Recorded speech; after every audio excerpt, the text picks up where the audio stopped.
Hello! And welcome back to my channel, or welcome if you're new here. If you are new here, hi, my name is Carrie. I am a TV host and I live in Kansas City, Missouri. March is officially over. I have a fresh oat milk latte and I have my reading journal, which means that we are gonna do a recap of all the books I read in the month of March. In the month of March, I read 7 books, which is pretty typical for me. I'm usually somewhere between 5 and like 8.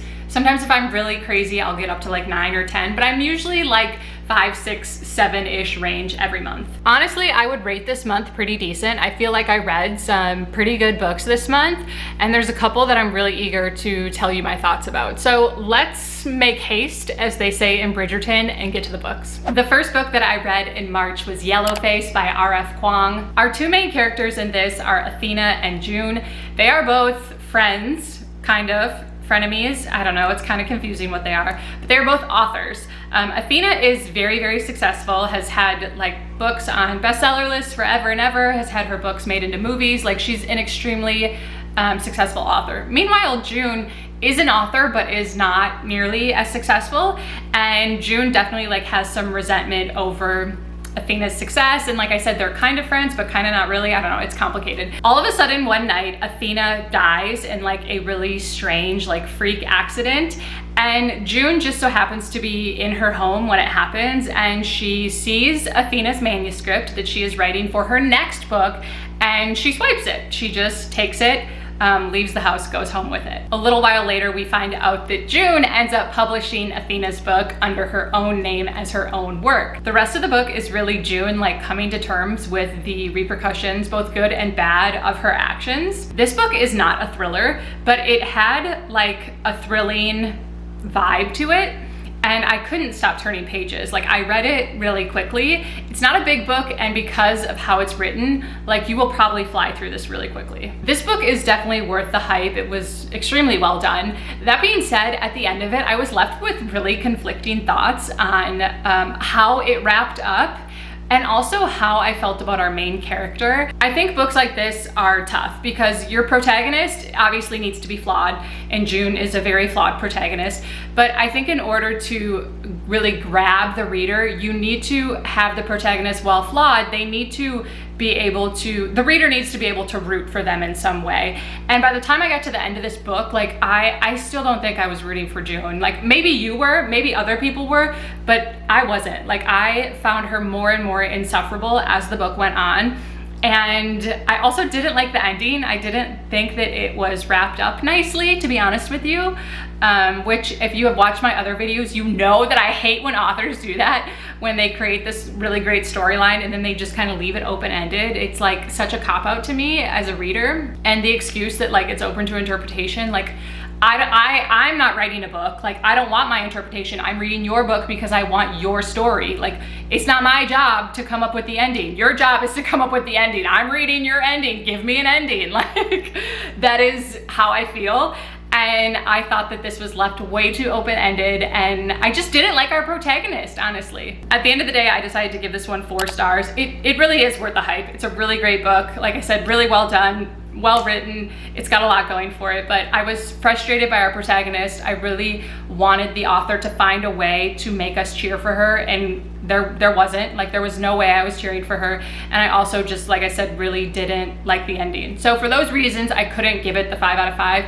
Nevertheless, it's a really good book. You should check it out. Maybe you will like June and the protagonist and the storyline better than I did, but I just did not. I did not.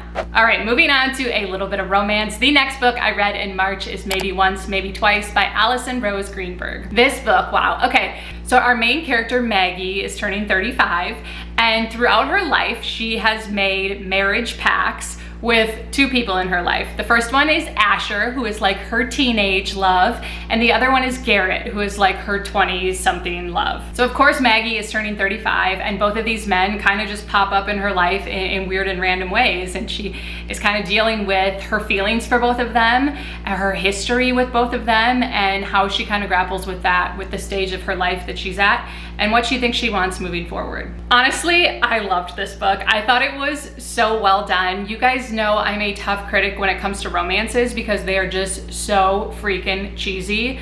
that I usually don't rate them anything over 3 stars. I usually use romance books as like a palate cleanser. This was not a palate cleanser. This was good. Like, I loved how it was written. I thought it was really beautifully written. It was almost written like lit fic. It was like contemporary romance lit fic. Like it was beautiful in a lot of ways and lyrical almost at times, how she was writing these characters and what they were going through. I really liked Maggie as a character, and I really liked both of the stories, you know, with both of the guys. I felt like they were both really developed, and I really enjoyed it. Honestly, this might be like one of the best romances I've ever read. I gave it 5 stars. This is a romance that like I will remember. Like, I'm still thinking about it when someone comes to me and they're like, I don't like typical romance books because they're cheesy and dumb and say all this dumb stuff and they do all this dumb stuff, and 2 seconds later they're obsessed with someone. What should I read? I'm gonna tell them this book. This is a good book. I really, really enjoyed it, and yeah, I gave it 5 stars. So highly, highly recommend. If typical romance chick lit smut is kind of cheesy for you, try this book. Moving on to a little celeb memoir action. The next book I read is called Happy People Are Annoying by Josh Peck. I listened to this book on audio, and I'm really glad I did, because it was really fun to hear Josh read it. He's a really expressive narrator. I listened to his podcast called The Good Guys, and really recommend. And this was basically just like an episode of The Good Guys, but just like him solo, telling his life story. I learned so much about him. I loved Drake and Josh, like one of my all-time favorite shows. And there was a lot I didn't know about his life. I didn't know all the stuff with his dad. I didn't know how serious his addiction issues were. I knew that he went through a period in his life where things were kind of rocky, and like in his early to mid 20s, like I knew that, but I didn't know the severity of it, that he's like a full-on addict and has been sober for like 10 plus years. So there's so much I learned about him. I did not know his content creator journey through life. There was a lot that he talked about really openly and honestly, but in a funny way. He was funny. Like Josh Peck, if he's gonna do one thing, he's gonna make you laugh. And I really, really loved this book. He spoke really candidly about childhood fame and what it was like for him. And he definitely didn't have the worst of it, but it just sounds tough to be a child star. Okay, I'll just say that. Read the book. He goes through it pretty in detail, and especially with everything that's coming out now with Nickelodeon, like, it's crazy. It's crazy what these kids go through at such a young age. So I'll just leave it at that. But I gave it 4 stars, and I really recommend, if you know Josh Peck, if you like him, or if you're at all curious about his life, really great, open and honest look at it. The next book I read is called The Heiress by Rachel Hawkins. So if you watched my best books of 2023 video, then you know that The Villa by Rachel Hawkins was one of my favorite books of the year. Like, I thought it was so good. I wanted it to be longer. Like, I just loved this book. And in general, I really, really like Rachel Hawkins' books. I think she does a really good job. So I had high expectations for this. This just recently came out this year. I think it came out in January 2024. And I put a hold on it at the library, like, before it came out. Like, I knew I wanted to get my hands on this. And I have to be honest with you, like, I didn't love it. I didn't love it. So our main character is Camden. He is the adoptive son of a woman named Ruby McTavish, who is an old rich woman who passes away and leaves everything to her adoptive son, Camden. The thing is, Camden has like abandoned, you know, the big house and all the property that his adoptive mother has. He's abandoned it and like lives his own life. I think in Colorado he lives. Like separate from her family and all her stuff. And she passes away, and he comes back to like kind of deal with the fallout of her death, the property, things like that. And things kind of start to unwind. As he gets there, he realizes that there's a lot that she hasn't told him. And she is kind of going back and telling her life story in letters to Camden. She had been writing to him, and she tells her life story, you know, to him through these letters. It really was giving Seven Husbands of Evelyn Hugo type, you know, like she was married like 5 times and they all like suspiciously died under weird circumstances, and she had this, you know, this grand life and all these other things, and she's telling him about it, and he's like weaving together the pieces of everything that's going on and like finding out secrets and things like this. So that's really the plot line of it. And if it sounds confusing and convoluted, it's because it is. And I felt like it was confusing and convoluted just for the sake of being confusing and convoluted. Like, there were a lot of like subplot characters that I felt like were just there to kind of like muddy the waters, but I don't feel like it contributed to the storyline. I don't feel like their story was relevant. I don't feel like they did anything. Like, I felt like it was just confusing to be confusing, and I don't like that. Overall, like, I just did not gravitate towards this at all. I never looked forward to picking it up, honestly. I didn't hate it. It's sounding like I hated it. I did not hate it, but I felt like I was slogging through it. Like, there was just so much that was not that appealing to me. So even now, thinking back on this book, I read it March 15th and 16th. Like, it wasn't a long book. I read it pretty quickly, and like, I'm having trouble remembering like parts of it because it just was not memorable to me. I don't know if it's just because I had high standards because I loved the villa so much, and I was really anticipating this, or what it was. I only ended up being able to give this 2.5 stars. The most I could say was that it was okay, honestly. So I don't know, I'm disappointed, but what can you do? The next book I read is called Toxic: Women, Fame, and the Tabloid 2000s. It's by Sarah Ditum. I just saw this sitting on the shelf at my library and picked it up on a whim. It looked really interesting, and interesting is a good way for me to kind of sum it up. So each chapter of this book focuses on the story of a different woman. So I'm trying to think if I can remember them all. The first one's Brittany, then it was Lindsay, then it was Paris Hilton, then it was Aaliyah, Jen Aniston was one of them, Amy Winehouse was one of them, China, who is the WWE wrestler, China. At first I thought it was Black China, but it's China, the WWE wrestler, and I think there's one more I'm forgetting of.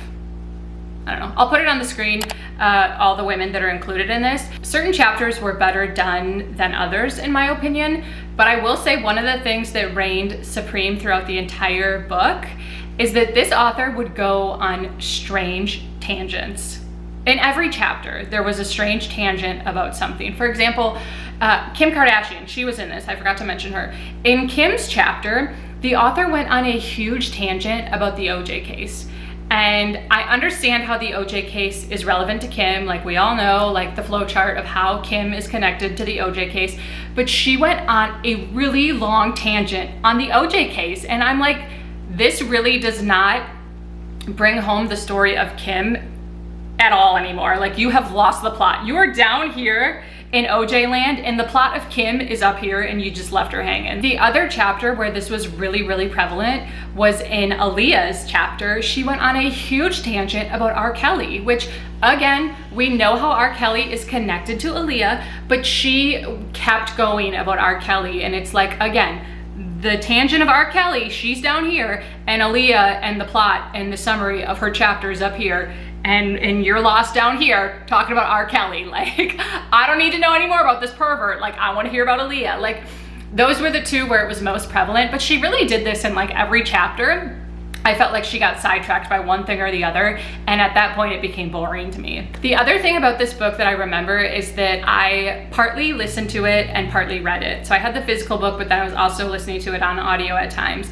And I don't know who narrated this book, but it was not well narrated. I can't even put my finger on what it was, but the narrator bothered me so much and really, in my opinion, took away from what I was reading. So I don't know. I wanted to like this and I did not hate it, but there were a lot of things that I felt like came up short. And for that reason, I could really only give it 2.5 stars.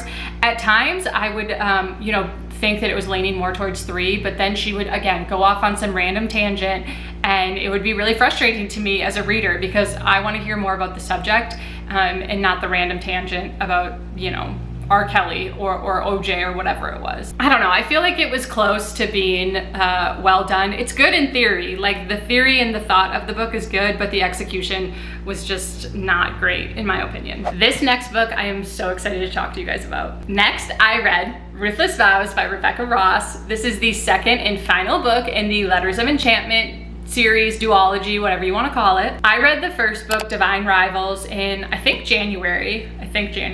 This series came really highly recommended to me by my best friend back home, Bree, because I told her that 2024 was the year that I wanted to dip my toes into fantasy, and she recommended this series as a good way to just get your feet wet with fantasy. I really loved Divine Rivals, but there was A big thing that happened towards the end of the book that I could not give it 5 stars. I ended up giving it 4 stars, but nevertheless, it was a really, really good book, and I was really looking forward to reading this one. Oh my gosh, I loved this book. Like, loved this book. This book I liked even more than Divine Rivals. I saw a lot of people saying that this book was not as good as Divine Rivals. I was really nervous going into it because a lot of people raved about Divine Rivals, and then I saw a lot of other people, book bloggers, things like that, they were like, oh, it wasn't as good, blah, blah, blah, blah. Disagree. I think this was better than Divine Rivals. I was obsessed with this. I did not want it to end. I think it was so well done. I will say the critique that I'm hearing from a lot of people is that the reason why they didn't like it as much is because there wasn't as much romance in this one. The first book, we really see Heiress and Roman's romance. Like, we see it built, we see it take off. Like, it's a big central part of that book.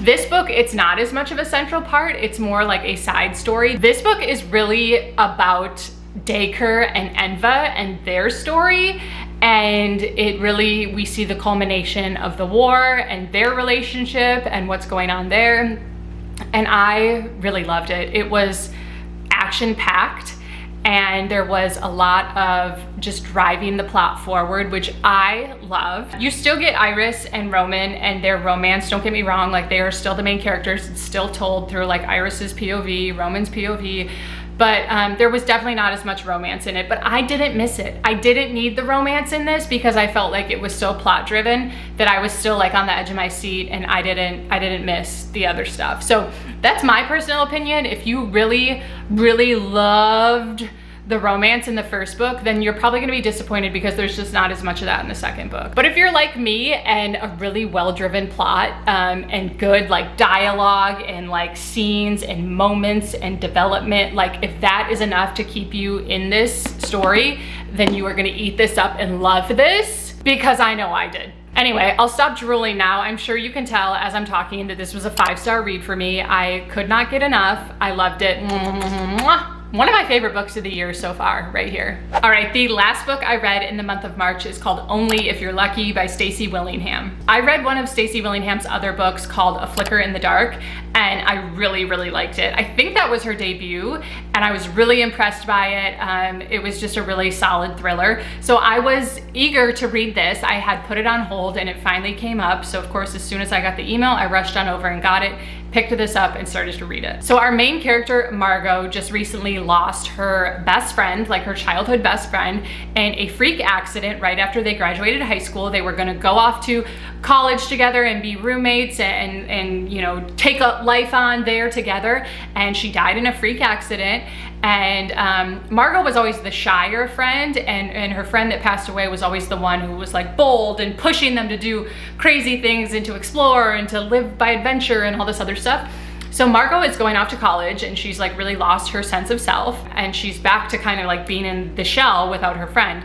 Then she meets this girl named Lucy at college who reminds her a lot of her old best friend. She's really outgoing, she's really vibrant, she really pushes the limit, and is always like, you know, just wanting to live life, be free, take risks, blah, blah, blah, blah, all those things. There are 2 other girls that kind of form this friendship group, Sloane and Nikki, and they kind of form a foursome and end up living in this house together on campus. From there, things kind of get weird. Here's the truth, I struggled a lot with this book. I think one of the reasons why I struggled is because I had a book hangover from Ruthless, Vows, and that's just the truth. I think anything that came after that book was going to be a little hard for me to get into. About 100 pages into this book, I really almost DNF'd it. Like, I was so uninterested in these characters and this plot line, and I just could not give a flying flip. Like, I just couldn't. Something encouraged me to keep reading through, and I did end up finishing it. You know, this reads a little younger than I would have preferred. Like I said, these girls are like in college, so they're like 19, and the first like 150 pages of this book, it was a really slow burn, and I felt like it was just them getting drunk or doing drugs and then like not being able to remember the stupid things they did while they were getting drunk and doing drugs. And to me, that's not a very compelling plot for a thriller or for any book for that matter. So I really didn't care about any of them. I was really like annoyed by all of them. I just did not care about them and the story and how things were going. Again, I don't know why I kept reading, but there was enough in me that was curious that I did keep reading. But this was just not it. The most I could give this book was 2 stars. If I look at my journal, it was 384 pages, right? And the last 100 pages or so, I would say I was pretty engaged finally. So that means the first 284 pages were really dull, not it, not interested, boring. Like, that's pretty bad when you think about it. Like, if you have to read 284 pages just to get to like, you know, a point where you're finally like into it and interested, like that's just not gonna be good. That's not gonna be good. So maybe it needs to be a 1 star. I don't even know. But I think a 1 star would be me like not liking it. I didn't not like it, but I just didn't like it either. The most I can say is meh. So 2 stars it is. It's hard for me to say that because I really do like this author. But I just think the concept of this story was a miss, and I think she'll bounce back. I hope she'll bounce back because I loved A Flicker in the Dark. I think I gave A Flicker in the Dark 4 or like 4.5 stars. Like, it was so good. So just disappointed. Those are the books that I read in March. I normally don't do a TBR because I'm very much like a mood reader and I change my mood and like what I want to read pretty quickly. But yesterday, I started a book that you all have heard of, and it's right here. A little book called Fourth Wing. That's right. I was so annoyed that I had to go to bed last night and therefore stop reading this book. As I mentioned before, 2024 is the year that I give fantasy romantasy books a try. I dipped my toes into it with Letters of Enchantment. I loved this series, and best friend Bree said that this is what I need to go for next, and oh my gosh, I'm not regretting it. I'm kind of wondering why it took me so long. I'm obsessed. I started it yesterday and I read 200 pages in the first day. So that's what we got. I'm so excited. I can't wait to give you my review of this next month, but I can already tell you, obsessed. But for now, that is gonna do it for my March recap of the books that I read. If you would like to follow along with my reading in real time, you can check down below. I will list my Goodreads. I always update that, and that is the best way to get my immediate thoughts, immediate reactions, and just to see what I'm reading in real time. If you like this video, make sure you subscribe because I do these recap videos every month. I'm a book girly, so if you're a book girly, you should hang out with me. Thank you so much for being here, for watching this video, for being a part of this community. I am sending you love wherever you are in the world. You know the drill. I will see you again very soon in my next video. Bye.